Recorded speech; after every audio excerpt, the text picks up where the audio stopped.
नमो नमः। मैं हूँ ममता ठाकुर और आज हम पढ़ेंगे 8वीं कक्षा की संस्कृत की पाठ्य पुस्तक सरस्वती नई दीपमणिका का पाठ 3 और ये पाठ का नाम है हानिकारकः प्लास्टिकः।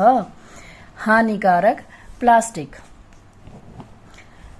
संपूर्णः संसारः प्राकृतिक रूपेण प्रकृतेः एव उद्भवति एवं अंतकाले तस्याम एव मिलति।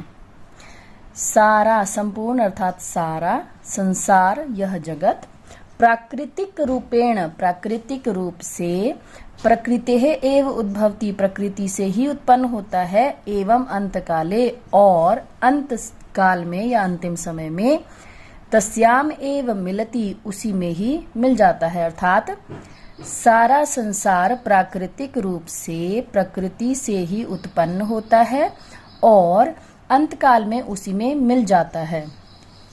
अर्थात अस्माकं संसारस्य उत्पत्ति ही स्वाभाविक रूपेण भवति। अर्थात हमारे संसार की उत्पत्ति स्वाभाविक रूप से होती है।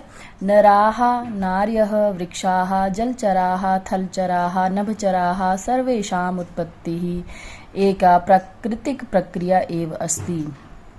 नर नारी वृक्ष जलचर होते हैं जो जल में रहते हैं, पानी में निवास करने वाले, थलचर जो जमीन पर रहते हैं और नभचर जो आकाश में उड़ते हैं।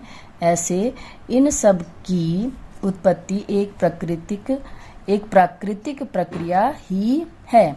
जलचरेभ्यः जलचराः जलचरों से जलचर अर्थात जो जल में रहने वाले हैं, मछली मगरमच्छ आदि, तो इनसे जलचर ही, जलचरों से जलचर। थलचरेभ्यः थलचराः थल कहते हैं जमीन पर चरने वाले, तो उनसे थलचर ही, और नभचरों से नभचर ही। वृक्षेभ्यः वृक्षाः से वृक्ष ही जायन्ते अर्थात उत्पन्न होते हैं। वृक्षेभ्यः आम्रेण आम्रम। अब वृक्षों की बात वो करते हैं तो यहाँ पर बताते हैं कि वृक्षों में आम से आम, कदली फलेन कदली फलम केले के फल से केले, तंडुलेन तंडुलाः चावलों से चावल, एव जायन्ते अर्थात आम का पेड़ है तो वो आम का ही फल देगा। इस तरह से एषा संपूर्ण प्रक्रिया स्वाभाविक रूपेण निरंतरम भवति संवर्धति च। यह संपूर्ण प्रक्रिया स्वाभाविक रूप से निरंतर अर्थात लगातार होती रहती है और बढ़ती रहती है। यदि कोऽपि अस्याम हस्तक्षेपम करोति तदा कालांतरे अस्य विनाशः एव भवति। यदि कोई भी इसमें हस्तक्षेप करता है, हस्तक्षेप करने वाले का कुछ समय बाद विनाश ही होता है। कालांतरे अर्थात कुछ समय के पश्चात विनाश ही होता है। हस्तक्षेप का अर्थ होता है दखल देना, कि यदि कोई इसमें दखल देता है तो उसका कुछ समय के पश्चात विनाश ही होता है। परंतु अद्यत्वे जनाः प्रयत्नपूर्वकेन एषा विनाशं कर्तुं संलग्नाः सन्ति। परंतु अद्यत्वे मतलब आजकल लोग बड़े जतन से प्रयत्न पूर्वकेन मतलब कि बड़ा मेहनत लग कर रहे हैं इसका विनाश करने में, कि बड़े जतन से लगे हुए हैं इसका विनाश करने में। किसका? प्रकृति का। प्राचीन काले अस्माकं पूर्वजाः अस्मिन् संसारे प्रसन्नचित्तेन वसन्ति स्म। प्राचीन समय में, पुराने समय में हमारे पूर्वज इस संसार में प्रसन्न होकर रहते थे। परंतु नवीन नवीन आविष्कारै वयं सर्वे एव अस्याः विनाशं कर्तुं संलग्नाः स्मः।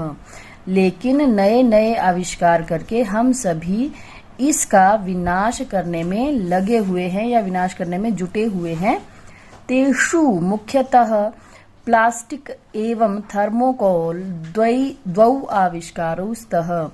उनमें मुख्य हैं, यानी कि जो हम नवीन आविष्कार नए नए आविष्कार कर रहे हैं उनमें मुख्य दो आविष्कार कौन कौन से हैं? एक प्लास्टिक है और दूसरा थर्मोकोल। यानी कि उनमें मुख्य रूप से प्लास्टिक और थर्मोकोल दो आविष्कार हैं। अस्माकं वैज्ञानिकाः आविष्कारै अस्माकं बहु लाभम अकुर्वन्। हमारे वैज्ञानिकों ने आविष्कारी अर्थात आविष्कारों से हमें बहुत लाभ पहुंचाया है। एतौ कदापि न नश्यतः। ये कभी भी नष्ट नहीं होते। सुविधाजनकः भवतः, ये सुविधाजनक होते हैं। सर्वदा नूतन एव दृश्यतः, हमेशा नए ही दिखते हैं। बहुकाल पर्यंतम उपयोगी स्तः, और बहुत समय तक इनका उपयोग किया जा सकता है। नित्य जीवने अनयोः उपयोगः अति सुखदायकः भवति, नित्य जीवन में मतलब कि हमारा जो रोजाना का जीवन है, हमारी जो रोजमर्रा है, रोज की का हमारा जो जीवन है, उसमें इन दोनों का उपयोग बहुत ही हमें सुखदायक रहता है। यानी कि हम बड़ी आसानी से इसका प्रयोग करते हैं और इसमें हमें हमें काम करने में बड़ी आसानी हो जाती है।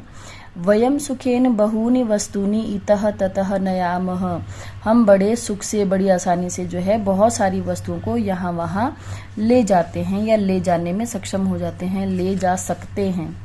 परंतु एतौ द्वौ निरंतर अस्माकं पर्यावरणस्य, अस्माकं संसारस्य, अस्माकं प्रकृतेः विनाशम एव कुरुतः, लेकिन ये दोनों लगातार हमारे पर्यावरण, हमारे संसार, हमारी प्रकृति का विनाश ही कर रहे हैं। यथा एतौ द्वौ कदापि न नश्यतः, क्योंकि ये दोनों जो है कभी भी नष्ट नहीं होते। अस्माकं जले स्थले च मिलित्वा तेभ्यः हानिकारकाः भवन्ति, हमारे जल स्थल दोनों के लिए मिलकर इन दोनों के लिए, हमारे जल और स्थल दोनों के लिए यह हानिकारक होते हैं। पशवः मत्स्यः गावः महिषी तानि खादित्वा म्रियन्ते, पशु मछलियां, गायें, भैंस आदि इनको खाकर मर जाते हैं। वृक्षाः अपि उत्तमानि फलानि न उत्पादयन्ति, वृक्ष भी अच्छे फल उत्पन्न नहीं कर पाते हैं। प्लास्टिकः स्वास्थ्याय अपि हानिकारकः भवति, प्लास्टिक स्वास्थ्य के लिए भी हानिकारक होता है।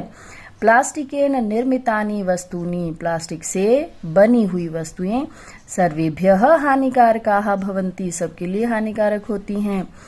कालांतरे एकत्रिताः अवशिष्टाः कदापि न विनश्यन्ति, और कुछ समय के बाद जब बहुत सारे इस अवशिष्ट होता है, जो बचा हुआ वेस्ट मटेरियल होता है, तो बचे हुआ यह जो कूड़ा कचरा होता है, यह कभी भी न विनश्यंती से कभी भी नष्ट नहीं किया जाता है, मतलब नष्ट नहीं किया जा सकता।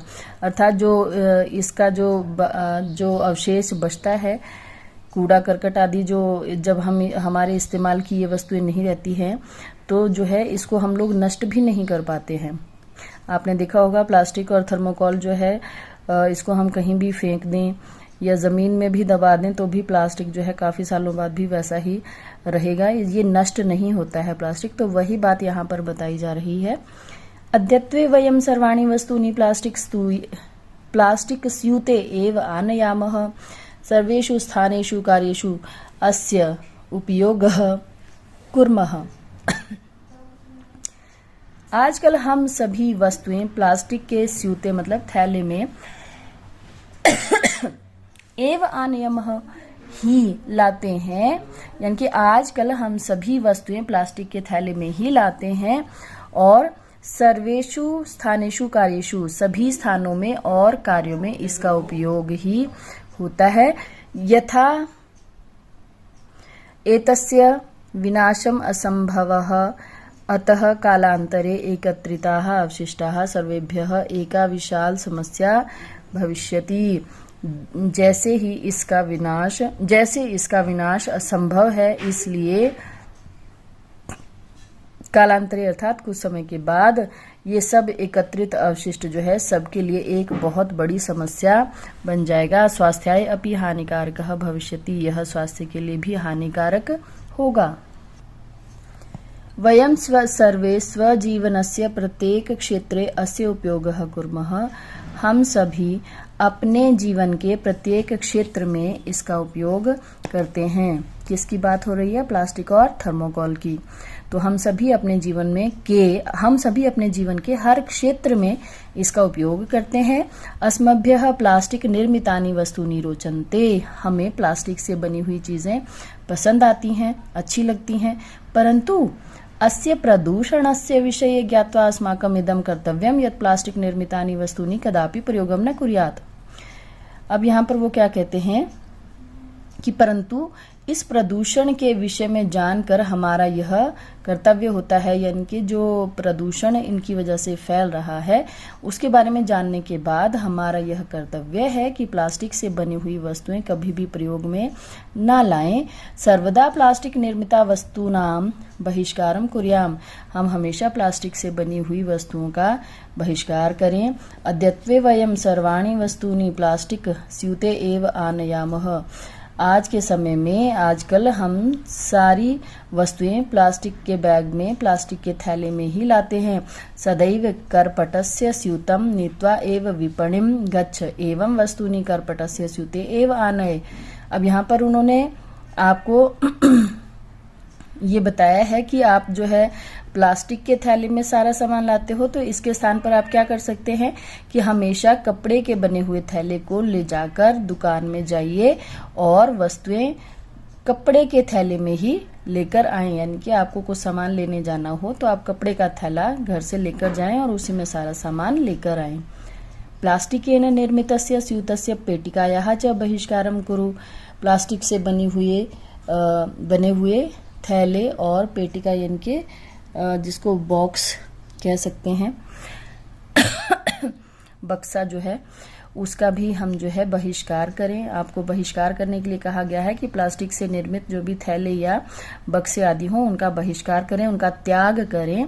स्वयमेव अस्य पालनम कुरु अन्येषां जनानाम अपि प्रेरितम कुरु, आप स्वयं भी इसका पालन करें और दूसरे लोगों को भी ऐसा करने के लिए प्रेरित करें। अर्थात प्लास्टिक के थैले का त्याग करके आप कपड़े का थैला इस्तेमाल में ला सकते हैं और इसके लिए खुद भी इसका पालन करें और दूसरों को भी इसका पालन करने के लिए प्रेरित करें। एवं कृत्वा एव वयम् अस्माकं जीवनं पर्यावरणं च सुरक्षितः कर्तुं समर्थाः भविष्यामः। ऐसा करके ही हम सब हमारे जीवन और पर्यावरण को सुरक्षित करने में समर्थ होंगे। प्लास्टिकस्य बहिष्कारं कुरुत, प्लास्टिक का बहिष्कार कीजिए। इदं स्वयं पालयत, यही स्वयं पालन करें, इसका पालन करें। मित्रेण सह मिलित्वा अस्य प्रचारं प्रसारं च कुरुत, अन्यान् च अपि प्रेरितं कुरु, मित्रों के साथ मिलकर इसका प्रचार और प्रसार करें और दूसरों को भी प्रेरित करें। प्लास्टिकस्य बहिष्कारं कुरुत, प्लास्टिक का बहिष्कार कीजिए। इसके साथ ही ये वीडियो यहाँ पर समाप्त होती है। यदि चैनल पर नए आए हो तो चैनल को सब्सक्राइब करके जाइए और यदि आपको इसका अभ्यास कार्य चाहिए तो मुझे कमेंट करके बताइए। इसका संपूर्ण अभ्यास कार्य भी आपको वीडियो बनाकर इसी चैनल पर शेयर कर दिया जाएगा। वीडियो को देखने के लिए आपका बहुत बहुत धन्यवाद।